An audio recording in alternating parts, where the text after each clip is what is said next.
জনাব ফজলুর রহমানের বিরুদ্ধে একটা আদালত অবমাননার রিভিউর আবেদন করেছিলাম। সেই দিন আংশিক শুনানি অন্তে সিটিং মেম্বার অন্তত চেয়ারম্যান মহোদয়ের উপস্থিতিতে আজকে শুনানির জন্য দিন ধার্য করেছিলেন।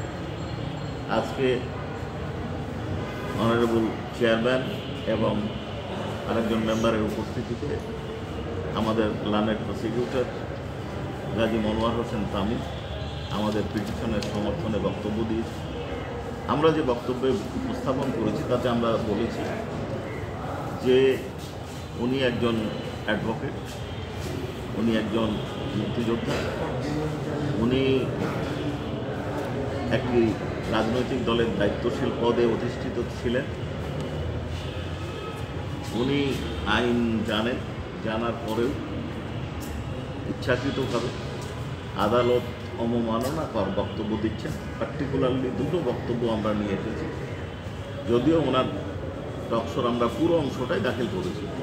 আমরা দুটো ইস্যুতে তার বিরুদ্ধে আদালত অবমাননার আবেদন করেছি। এক হচ্ছে উনি বলেছেন এই আদালত আমি মানি না এবং এটার প্রকাশভঙ্গি যথেষ্ট আদালত অবমাননার জন্য যথেষ্ট বলে আমরা মনে করছি। দ্বিতীয় হচ্ছে যে ওনারা বোঝাতে চেয়েছেন যে একটা ইন্টারনাল অ্যারেঞ্জমেন্টের মাধ্যমে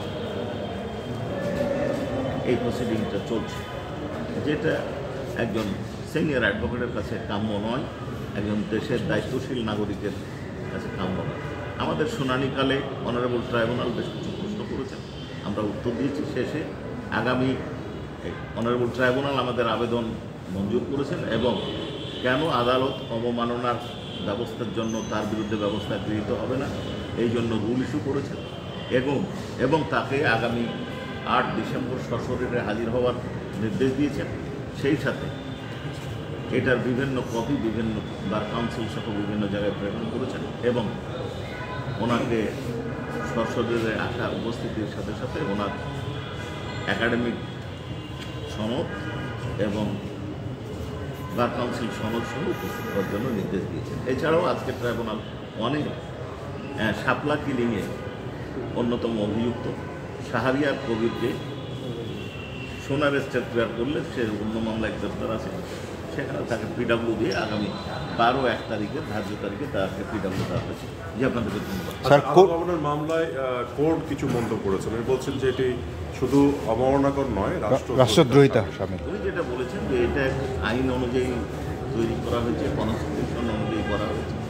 কাজেই আদালতের বিরুদ্ধে আদালতের অস্তিত্বের বিষয়ে কথা বলা এবং অন্যান্য যে কথাগুলো উনি বলেছেন আমাদের লেখাগুলো পড়ে, সেটা শুধুমাত্র আদালত অবমাননার সাথে সংযুক্ত নয়, রাষ্ট্রদ্রোহিতাও হতে পারে। কিন্তু আমাদের বিচার্য বিষয় এখানে আদালত অবমাননার এবং এই পোর্শনটুকু উনি আমলে নিয়ে রুল ইস্যু করেছেন।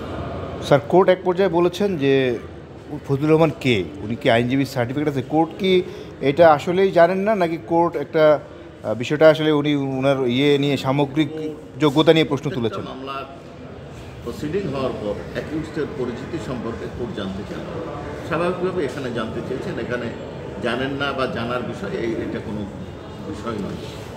ঠিক আছে, থ্যাংক ইউ।